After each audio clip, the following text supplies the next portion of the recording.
징비록이라고 그 조선 선조 때 영의정을 지낸 유성룡 선생이 쓴 책을 아시리라 생각됩니다. 이 책은 일본의 침략으로 시작된 임진왜란에 대해서 쓴 책인데요. 이 징비록 할 때 이 징비, 이걸 제가 사전을 찾아보니까 전에 있었던 잘못과 비리를 경계하여 삼간다, 이런 뜻이라는 겁니다. 그러니까 이 징비록이라는 이 책은 제목 그대로입니다. 임진왜란의 그 뼈아픈 아픔을 경험 삼아서 왜 이런 비극이 일어났고 어떻게 하면은 다시는 이런 비극을 우리가 겪지 않을 수 있을까, 그런 참 그 피를 토하는 마음으로 쓴 책이 이게 징비록이구나. 그 책에 보면은 임진왜란 그 전쟁의 참상을 정말 적나라하게 이제 노출을 하고 있는데요. 그 내용 일부를 한번 들어보십시오. 계사년 10월 임금이 타던 수레가 환도하니 불타고 남은 것들만이 성 안에 가득하고 거기에 더해 전염병과 기근으로 죽은 자들이 길에 겹쳐 있으며 동대문 밖에 쌓인 시체는 성의 높이에 맞먹을 정도였다. 그 냄새가 너무 더러워 가까이 갈 수조차 없었다. 사람들은 서로 잡아먹어 죽은 시신이 보이면 순식간에 가루고 베어 피와 살이 낭자했다.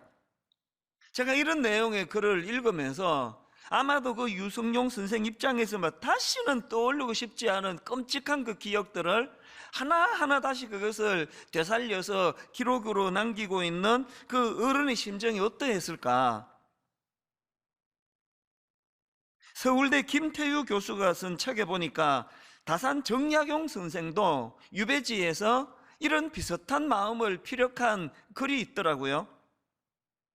정약용 선생이 유배지로 끌려가서 보니까 그 백성들의 말로 다 할 수 없는 끔찍한 그 생활상을 보면서, 그래서 이제 거기서 쓴 경세유표라는 책 서문에 이런 내용이 있다고 합니다. 트럭만큼도 병통이 들지 않은 곳이 없는 바 지금이라도 고치지 않으면 반드시 나라가 망할 것이다. 그 유배지에서 만나는 백성들의 그 절망적인 모습을 보면서 지금이라도 고치지 않으면 반드시 나라가 망할 것이다, 그 어른의 고뇌가 느껴지지 않습니까? 저는 지난 여름 내내 이 한마디, 지금이라도 고치지 않으면 반드시 나라가 망할 것이다, 이 한마디를 되뇌고 또 되뇌었습니다. 우리 사회도 걱정이 되지만 저는 목사로서 이 말씀을, 이 내용을 읽으면서 정말 오늘 위기를 만난 한국교회라 그러는데, 대부분의 전문가들이 지금 위기 상황이라 그러는데, 코로나19가 끝나고 이제 대면 예배가 개시가 회복이 되면은 이제 한국교회에 막 거품이 다 빠질 것이다, 이런 비관적인 전망이 지금 막 계속 들려지는데, 그 마음에 목사로서 당연히 두려움이 생기는 거 아닙니까? 지금이라도 고치지 않으면 반드시 한국교회가 위기를 만날 것이다. 이것도 고쳐야 되고 저것도 손을 봐야 되지만, 저는 무엇보다도 지금 젊은이들이 교회에 실망을 하고 젊은이들이 저 같은 목회자들에게 실망을 해서 교회를 떠나가고 있다, 이게 지금 수많은 통계가 지금 말해주는 거거든요. 여러분, 시간이 지나서 이제 저도 죽고 여러분 모두도 다 하나님 앞에 부름을 받아갔을 때에 이거 어떡할 거냐는 겁니다. 사사기 2장 10절, 그 세대의 사람도 다 그 조상들에게로 돌아갔고 그 후에 일어난 다른 세대는, 이게 읽을 때마다 마음이 아픕니다. 다음 세대가 어떻게 다 다른 세대가 돼버렸냐고요. 그 후에 일어난 다른 세대는 여호와를 알지 못하며 여호와께서 이스라엘을 위하여 행하신 일도 알지 못하였더라. 지금 오늘 이 말씀이 주는 경고가 너무 두려운 겁니다. 역사가 말해주지 않습니까? 유럽 교회가 지금, 또 미국 교회가 지금 어떤 전철을 밟고 있는지, 우리 그 뒤를 지금 바싹 따라가고 있는 거 아닙니까? 그래서 지금 뭔가라도 해야 된다는 겁니다. 지금이라도 고치지 않으면 반드시 교회가 위기를 맞이할 거니까 뭔가라도 우리는 해야 된다. 각 교회의 상황에 따라, 각 성도의 사정에 따라 이대로 방치하면 안 된다. 분당 우리 교회에게 주신 이런 면에서의 사명, 또 명령은 그게 바로 1만 성도 파송 운동입니다. 모든 교회들이 다 이 운동 해야 된다고 생각하지 않습니다. 하나님이 각각 교회들에게 또 성도들에게 너희들 뭔가라도 해야 된다, 이대로 가다가 다 위기를 만난다. 다시 정리해 드리자면요, 우리 교회가 왜 이 일을 해야만 되느냐? 1만 성도 운동, 파송 운동을 선언하기 전에 1년에 등록이 4,000명, 4,200명 막 그렇게 등록이 많이 급증을 하고, 그 해에 1만 성도 파송 운동을 선언 안 했으면은 그 올해에 등록이, 새가족 등록이 5,000명을 돌파할 것 같습니다. 그런 상황인데요, 여러분 지금요, 그 당시로 분당만 하더라도 1년에 교회가 200군데 이상 문을 닫는다는 소리가 들려지는데, 이렇게 쏠림 현상으로 분당 우리 교회 한 교회로만 몰려드는 것을 방치해서 되겠습니까?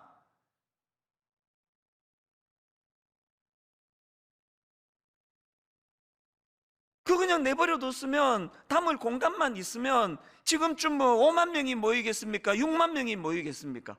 그래서 막 교회가 그래서 그 드림센터 같은 건물 또 매입하고, 좀 있다가 다 찼다 옆에 그 또 매입하고, 그래야 옳은 거냐고요. 지금 교회가 위기를 만나고 젊은이들이 교회를 떠난다고 한다면, 그래서 그 참 피를 토하듯 쓴 징비록이라는 그 책을 쓴 유승용 선생이나, 또 유배지에서 그 경세유표를 쓴 정약용 선생의 지금이라도 고치지 않으면 반드시 나라가 망할 것이다, 이런 절박함이 교회를 향한 믿는 우리에게도 생기는 게 정상 아닙니까? 여러분, 이게 뭐 너무 힘들다, 나한테는 이게 별로 안 좋은 일이다, 이렇게만 생각하는 사안이 아니라는 겁니다. 여러분들이 너무 많이 힘들어 하시니까 저도 그것 때문에 병이 들 정도로 마음이 아팠지만요,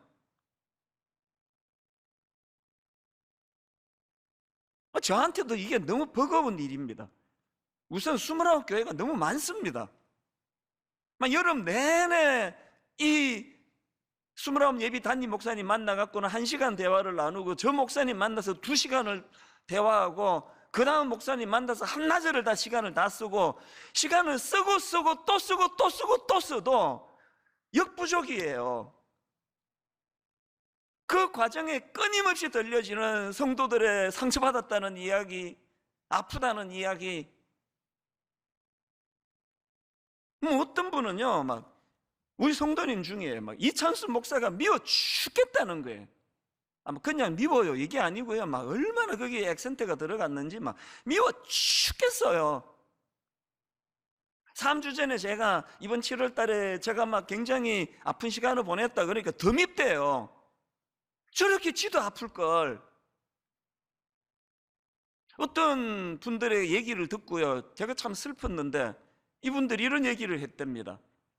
이찬수 목사 쫓아내야 된다, 5,000명 이하로 안 줄면 자기가 사임하기로 약속했으니까 우리 나가면 안 된다. 그래서 나가가지고 5,000명 이하로 줄면 저 사람 어떻게 쫓아내느냐고. 그래서 5,000명 이하로 절대로 줄지 않도록 우리 나가지 말자고, 그런 결의를 하는 이야기를 제가 전해 듣고요, 그것 때문에 막 화가 나고 속상하고 그런 게 아니고요. 여러분 그 왜 그 옛날 애들 조그만 때 그 병원에 데리고 가서 예방주사 놓으면은 아빠 미워 막 그러잖아요, 울면서. 그 슬픔이 오더라고요. 얼마나 제가 미웠으면 19년 목회하는 동안에 저 이찬수 목사 쫓아내야 된다는 이야기를 제가 뭐 물밑에서는 하셨는지 몰라도 저 생전에 처음 듣는 이야기거든요. 근데 이게 전혀 화가 나고 그러지 않아요. 마음이 아플 뿐이에요. 얼마나 힘들었으면 저런 얘기까지 하시겠느냐. 그래서 제가 병이 든 거 아닙니까?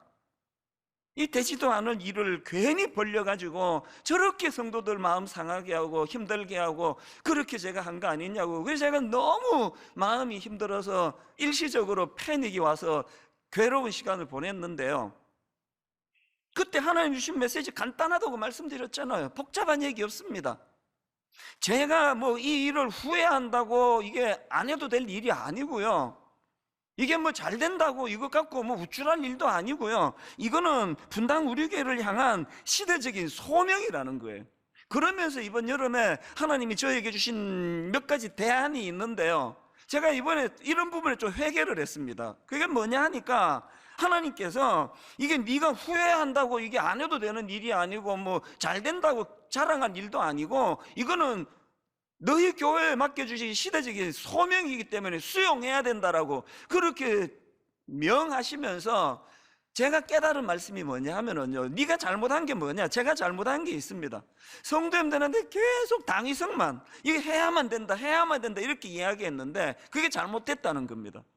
이번에 받은 대안이 뭐냐, 이제 분당 우리 교회가 1만 수도 파송 운동을 해야 되는데, 기왕 해야 된다면 이걸 막 쥐어 짜듯이 하는 게 아니고 이거를 꿈으로 하라는 거예요. 가슴 벅찬 비전으로 이것들을 행하라는 겁니다. 그러면서 여름 내내 너무너무 많은 대안들을 제가 발견하게 됐는데요, 저는 사실 2학기가 시작되는 9월 첫 주, 오늘을 막 너무너무 기다렸습니다. 오늘 이 선포를 할 수 있게 되어가지고 얼마나 감사한지 모르겠습니다. 여러분, 이제 1만 수도 파송 운동은요, 너무너무 가슴 벅찬 꿈으로, 비전으로 그렇게 우리가 선포하며 나아가게 될 줄로 믿습니다. 그래서 저는요, 이제 이게 창고에 물건 29개 나누는 겁니까? 교회가 얼마나 잘 나누어지느냐 못 나누어지느냐 중요한 게 아니라, 이제 너무나 하나님이 기뻐하시는, 성경적으로 너무나 좋은 29교회를 세우는 꿈, 이제 이 꿈을 우리가 가져야 된다는 겁니다. 그래서 저는요, 이번 여름에 전 교육자들에게 다 당부를 했습니다. 여러 번 반복해서 당부했습니다. 이제 우리 건강한 교회론을 공부하자고. 신학교 나왔다고 그 이론으로 배우는 그런 교회 이런 것보다도 더 성경적인 건강한 교회는 어떤 교회인가. 그리고 거기다가 어느 공부한 목사님이 그런 얘기 하더라고요. 29 예비 담임 목사님 중에, 자기가 이번에 교회론을 공부해 보니까 건강한 교회론은 건강한 목사론이더라. 근데 100% 동의해요. 그래서 제가 우리 교육자들에게 건강한 교회론을 공부하고 건강한 목회자론을 공부하자. 우리 기왕에 목사 되고 전도사 되고 했는데, 어떤 목사가 어떤 전도사가 하나님이 기뻐하시는 건강한 목사인지를 우리 같이 좀 공부하자. 그래서 정말 하나님이 기뻐하시는 그 교회, 사도행전이 말하는 바로 그 교회를 한번 우리가 꿈을 가지고 만들어 보자. 제가 여러분께 약속드립니다. 이제 지금 우리 교육자들 지금 스터디 같이 하고 공부하고 있거든요. 이제 정식으로 분립해서 나가기 전에 모든 성도님들이 다 볼 수 있도록 우리는 이제 건강한 교회와 관련한 매뉴얼 북을 만들어서 다 오픈할 거예요. 딴소리 못하도록. 그래서 제가 29 예비 담임 목사님들한테 여러 번 당부했습니다.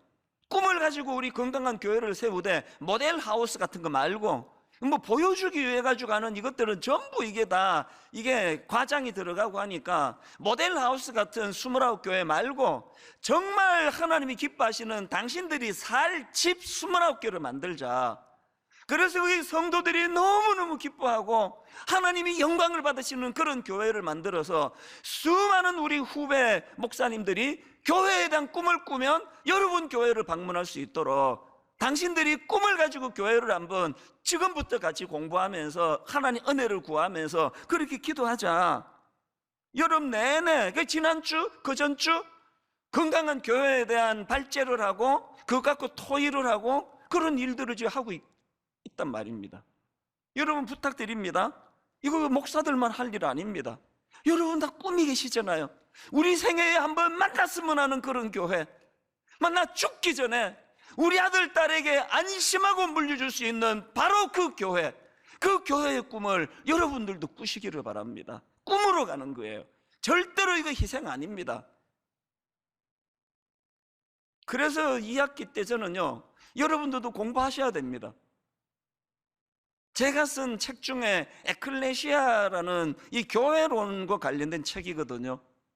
저는 제 책 얘기를 꺼내면 막 오글거려가지고 다 아시잖아요. 책 얘기 못 꺼내는데요, 용기를 좀 냈습니다. 이번 2학기에 이 책을 가지고 같이 공부하기를 원합니다.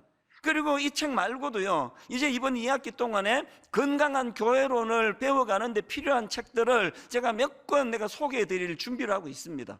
공부하셔야 돼요. 그래서 여러분, 한국 교회의 문제가 뭡니까? 성도들은 아무것도 몰라요. 그러면 목사가 끄는 대로만 따라가요. 그래서 병들기가 쉬운 거예요. 불꽃 같은 눈으로 여러분들이 교회를 지키고 교회의 건강을 위하여 거기다가 꿈을 품고, 하나님이 여름에 저의 아픔을 통해서 이 대안을 마련해 주신 겁니다. 그래서 오늘 우리가 이런 이 본문 말씀을 가지고 이런 각도로 한번 살펴보기 원하는데요, 오늘 본문은요, 사도 바울의 하나님을 향한 기도와 영광송, 이 찬양이 담겨져 있는 내용입니다. 이 말씀을 가지고 저는 우리도 기도해야 되고, 그리고 무엇보다 본문에서 저는 세 가지 대안을 발견을 하는데 이걸 좀 나누고 싶습니다. 첫 번째 대안이 뭐냐? 능력으로 강하게 해달라는 기도를 해야 됩니다. 능력으로 강하게 됨을 구하기. 에베소 3장 16절 본문입니다. 그의 영광의 풍성함을 따라 그의 성령으로 말미암아 너희 속사람을 능력으로 강건하게 하시오며. 여러분, 사도 바울이 제일 먼저 구하는 게 능력 아니면 능력을 좀 주시기 원합니다. 근데 이 능력이 어떤 능력이냐?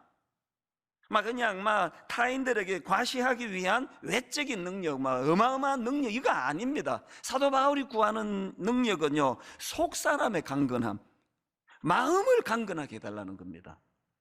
이 마음의 강건함, 유혹이 많은 이 세상을 살아내려면요, 저나 여러분 이렇게 약해가지고는 안 됩니다. 마음이 더 강해져야 돼요. 길성남 교수님이 에베소서 어떻게 읽을 것인가, 그 책에 이 부분들을 참 잘 정리해 놓은 걸 제가 읽었는데 들어보십시오.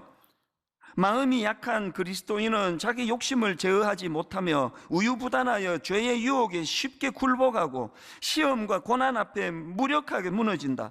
자기 욕심대로 살고 죄의 유혹과 시험에 쉽게 넘어지는 성도가 어떻게 그리스도의 몸을 세울 수 있으며 어떻게 이방 사회에서 거룩한 삶을 살 수 있겠는가? 또 어떻게 악한 영들과 싸울 수 있겠는가? 맞습니다. 여러분이 악한 영들과 싸우기 위하여 강해져야 돼요. 무엇이? 우리 내면이 더 강해져야 합니다.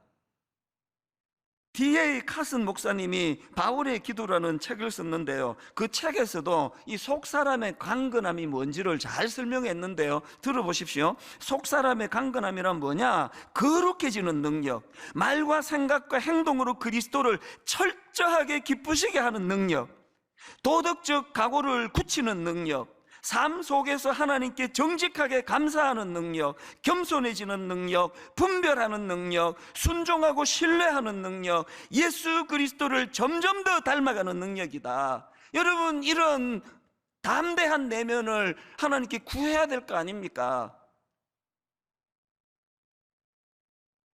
에베소서 4장 14절, 이는 우리가 이제부터 어린아이가 되지 아니하여 사람의 속임수와 간사한 유혹에 빠져 온갖 교훈의 풍조에 밀려 요동하지 않게 하려 함이라. 이런 영적으로 어린아이가 되지 않기 위해서는 속사람의 강건함을 구해야 된다는 겁니다. 우리 내면이 강해질 수 있도록, 이것도 능력이라는 거 아닙니까? 근데 여기서 한 가지요, 본문 16절을 다시 한번 보십시오.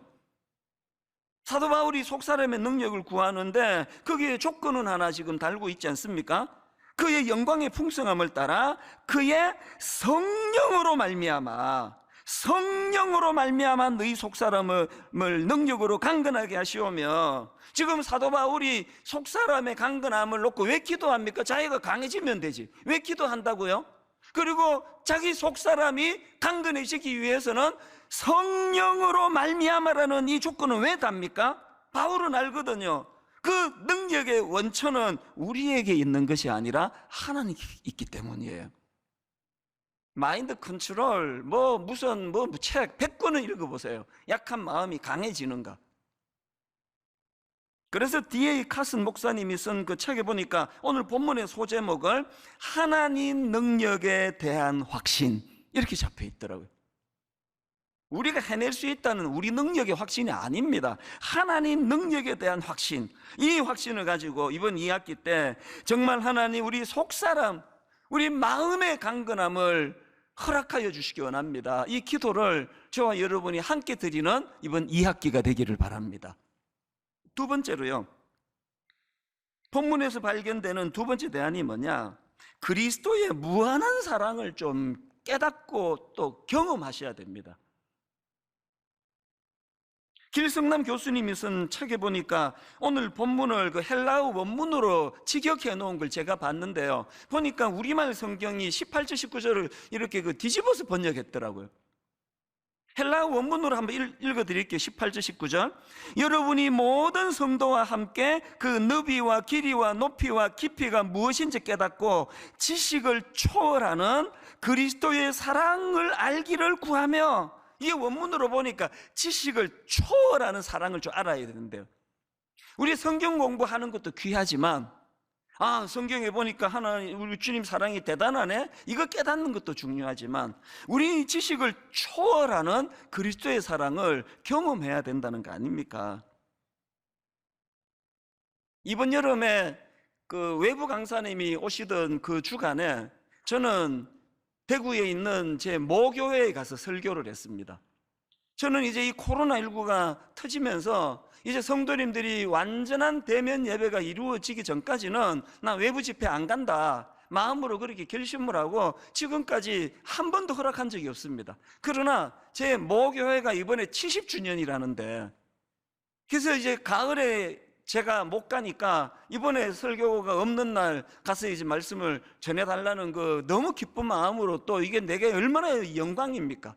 그래서 이제 내려갔는데요, 그게 7월 마지막 주 토요일이에요.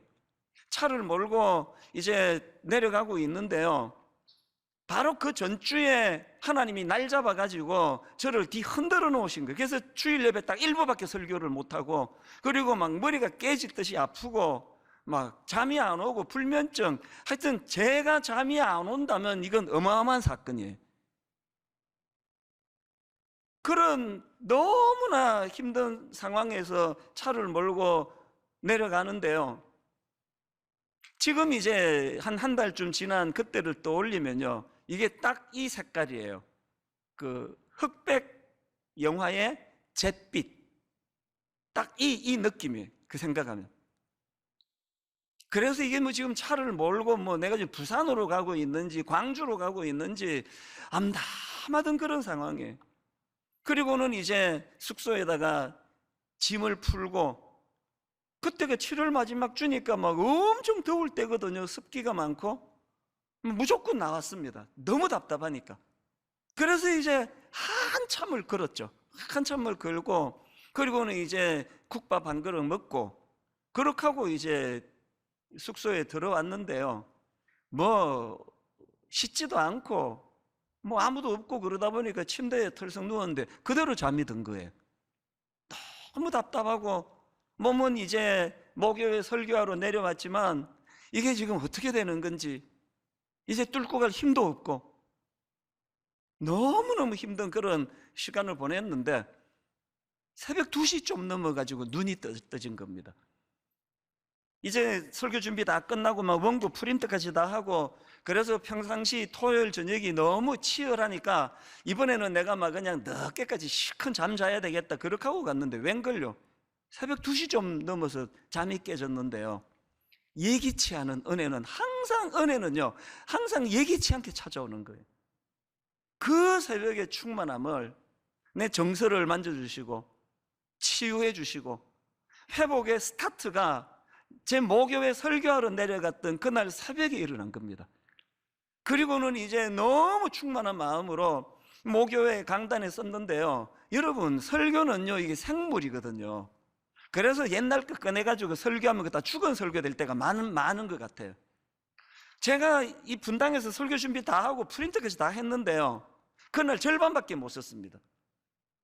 그 새벽에 만난 하나님의 큰 사랑과 은혜에 대하여 너무 감격이 돼가지고, 그래서 이제 오랜만에 모교회에 가보니까 내 어릴 때 권사님 여러분 앉아 계시고, 그래서 진짜 마음이 울컥하더라고요. 그래서 제가 막 떼를 썼습니다, 설교하면서.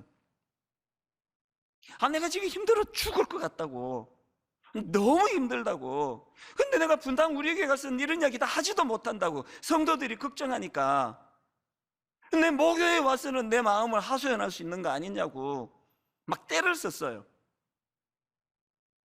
여러분들이 저를 키웠으니까 아주 책임 좀 져달라고 기도해달라는 소리죠. 많은 분들이 그날 어른들이 우시더라고요. 모교회가 참 좋은 곳이에요. 그렇게 설교를 하고 바로 올라왔죠. 장로님 몇 분하고 간단하게 점심 식사만 하자마자 바로 올라오는데요, 바로 여러분 어제 토요일 오후에 잿빛 막막한 상태로 무슨 생각하면서 한 3시간 운전했는지 기억도 안 날 정도예요. 그런데 만 하루도 안 지났는데 도대체 무슨 일이 일어난 겁니까? 올라갈 때는요, 제가 좀 죄송하지만 과속을 좀 했어요. 빨리 가고 싶어서. 너무너무 가슴이 설레가지고. 모교회는 위로받는 곳이고 저의 사역지는, 소명지는 분당 우리 교회 아닙니까? 너무 빨리 가고 싶은 거예요. 막 차를 막 밟았어요. 기뻤습니다. 왜 기뻤을까요? 바로 오늘 본문에서 말하는 지식을 초월하는 그리스도의 사랑을 어제 경험했기 때문에요. 단번에 회복이 되고 단번에 치료가 일어나며 그 너비와 길이와 높이와 깊이가 무엇인지 깨닫고 이걸 경험한 어제 시간을 보냈기 때문에, 그래서 저는요 지난주 내내 너무 제가 그 묵었던 호텔을 가보고 싶은 겁니다. 너무너무 가보고 싶은 거예요. 막 어제도 막 가고 싶은 충동이 생기고 그 전날도 그랬고. 왜?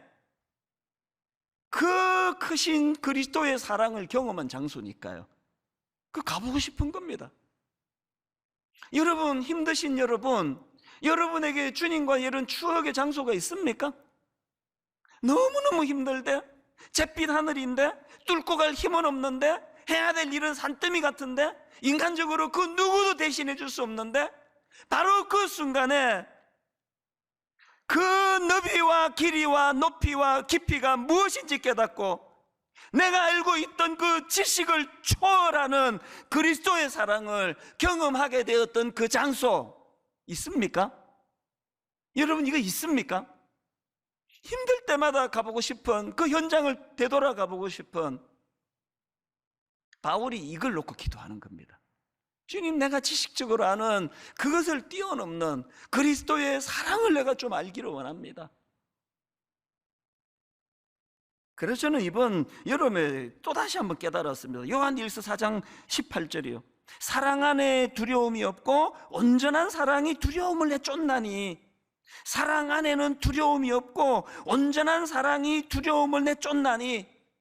여러분들이 힘들어하시는 분들이 계셨다면 여러분의 두려움은 사랑 안에 두려움이 없고 온전한 사랑이 두려움을 내쫓기 때문에 무엇으로 회복할 수 있느냐? 그리스도의 부어주시는 사랑을 경험하는 것밖에 없습니다. 그 이후로 제가 받은 십자가 사랑이 고린도후서 5장 14절, 그리스도의 사랑이 우리를 강권하시는도다. 그리스도의 사랑이 우리를 강권하시는도다. 우리가 생각하건대 한 사람이 모든 사람을 대신하여 죽었은즉 모든 사람이 죽은 것이라. 너무너무 광대하고 크시기 때문에 안 믿어지는 거 아닙니까? 믿을 수가 없는 거 아닙니까? 이 부분은 세번역으로 보니까 그리스도의 사랑이 우리를 휘어잡습니다. 현대인의 성경으로 보니까 그것은 그리스도의 사랑이 우리를 지배하고 있기 때문입니다. 여러분, 7월 마지막 주간에 손가락 하나 까딱할 힘이 없을 정도로 그런 패닉이 오고 설교를 한 번 한 것도 전 기적이라 생각하거든요. 그렇게 무너졌던 제가 이번 여름에 오히려 더 지금 이렇게 담대하게 말씀을 전할 수 있는 원동력은 지식을 뛰어넘는 그리스도의 사랑, 그 사랑이 저를 휘어잡기 때문이에요. 매 새벽마다, 매 아침마다 그 홀로서 있는 현장에서 제가 언제는 혼자가 아닙니까? 수만 명이 이 예배를 같이 드린다 하지만 언제는 제가 혼자 아니었던 적이 있느냐고요.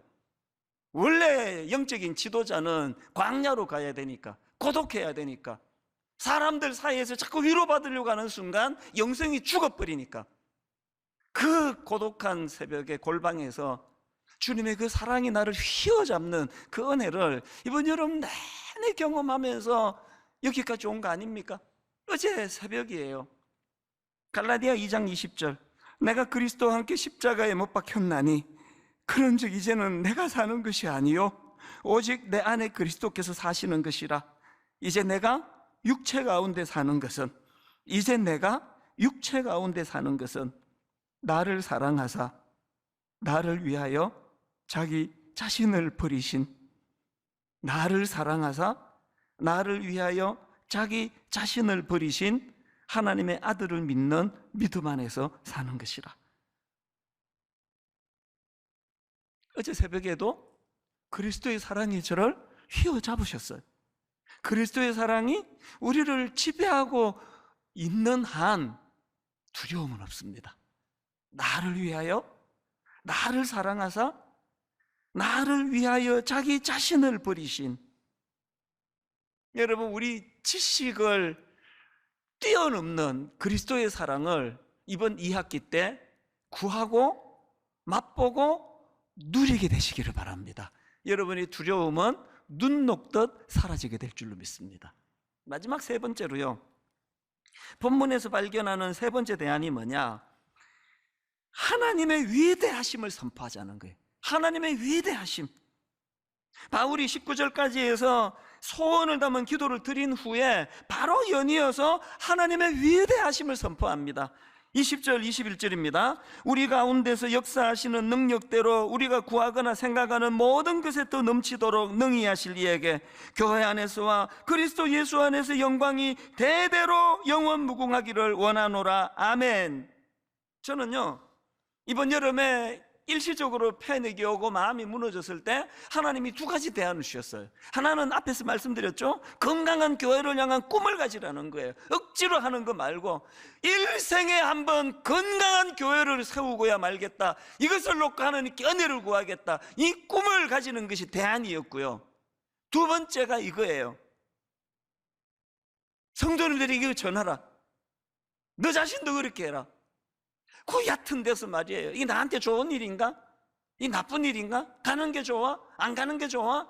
그런 얕은 곳에서의 찰싹거림이 아니라 더 큰 그림으로, 더 원대한 그림을 보면서 이번 2학기는 여호와 하나님의 위대하심을 선포하는 한 학기가 되라. 이게 하나님이 주신 대안입니다. 이번 여름에 에베소서를 묵상했는데요, 여러분이 아시지만 에베소서는 바울이 감옥에서 쓴 편지 아닙니까? 사실 저는요, 부끄러울 때가 많습니다. 특히나 젊은 시절 30대 40대를 돌아보면은요, 설교 그거 순항틀이에요. 막 그냥 여기저기 그냥 그렇다니까 주석 보고 그렇게 적어가지고 이게 뭔 뜻인지도 모르고 설교한 적이 되게 많았던 것 같아요. 에베소서를 가지고 설교를 한두 번 했습니까? 이번에 절실했던 게요, 제가 그냥 조금 힘들어 보니까 사도 바울의 심정이 막 너무 느껴지는 겁니다. 사도 바울의 고난이 저 정도입니까? 이미 수없이 그냥 두들겨 맞고 복음 전하다가 수없이 오해당하고 막 믿는 동역자들조차도 사도 바울을 모함하고, 그래서요 감옥에 안 가도 지금 그렇게 상태에 빠질 바울 같아요. 그런데 또 감옥에 들어갔단 말이에요. 얼마나 수치스럽겠냐고요. 그 조롱하는 원수들이 얼마나 그것 갖고 비아냥거리겠냐고요. 잘난 척 하더니 별 수 없네. 하나님이 자기를 그렇게 사랑한다면 감옥에 왜 가? 감옥에서 바울은요, 그 수치심으로 견딜 수 없을 것 같은데 놀랍게도 바울에게는 그런 위축됨이 없는 겁니다. 우리는 조금만 뭐가 있어도 흔들리고 위축이 되는데, 그래서 제가 에베소서를 왜 사도 바울은 그렇게 위축되는 게 없느냐, 이 기준을 가지고 읽다가 발견한 게 있습니다. 제가 바울에게 이번에 또 배운 거 있는데요, 잘 들어보세요. 여러분, 상처받지 않을 비결을 내가 바울에게 배우는데, 여러분 상처받고 싶지 않으세요? 상처받고 싶지 않으면 너무 자기 자신에게 집중하지 않는 거, 이게 상처를 피하는 비결이더라고요. 자, 보십시오. 이런 관점으로 에베소서를 딱 펼치면 첫 마디가 이겁니다. 에베소서 1장 1절, 하나님의 뜻으로 말미암아 그리스도 예수의 사도된 바울은, 대부분의 바울 서신이 다 이렇게 시작을 하는데 지금 감옥에서도 흔들림 없이 맨 먼저 고백하는 게 하나님의 뜻이에요. 하나님의 뜻. 그리고는 3절에 보니까 찬송하리로다. 본론으로 들어가 첫 말씀이 찬송하리로다예요. 그리고 6절, 이는 그가 사랑하시는 자 안에서 우리에게 거저 주시는 바 그의 은혜의 영광을 찬송하게 하려는 것이라. 14절, 이는 우리 기업의 보정이 되사 그 얻으신 것을 속량하시고 그의 영광을 찬송하게 하려 하심이라. 여기서 제가 깨달은 게 이거라니까요. 위축될 수밖에 없는 그 상황에, 자기가 초라해질 수밖에 없는 그 상황에, 두려움에 휩싸일 수밖에 없는 그 상황에서도 바울이 위축되지 않고 두려움에 빠지지 않을 수 있었던 비결은 그 상황에 너무 함몰되지 않는 겁니다. 자기 자신에게 너무 집중하지 않는 겁니다. 두려움이 많았던 분 돌아보세요. 일만선도 파수 운동 이후에 난 어떻게 되는 거야? 우리 가정은 어떻게 되지? 저 목사, 내가 29 목사 중에 한 교회로 가야 되는데 내가 믿을 수 있나? 그게 두려움을 만드는 거거든요. 이번 2학기에 하나님 주신 대안이 뭐냐? 저와 여러분 모두가 다 그런 어떤 인간적인 자기에게만 몰두하는 생각을 내려놓고 위대하신 하나님을 찬양하기 시작하는 겁니다. 위대하신 하나님을 선포하고 그 하나님을 높여 찬양할 때 우리 안에 두려움은 사라지게 될 줄로 믿습니다.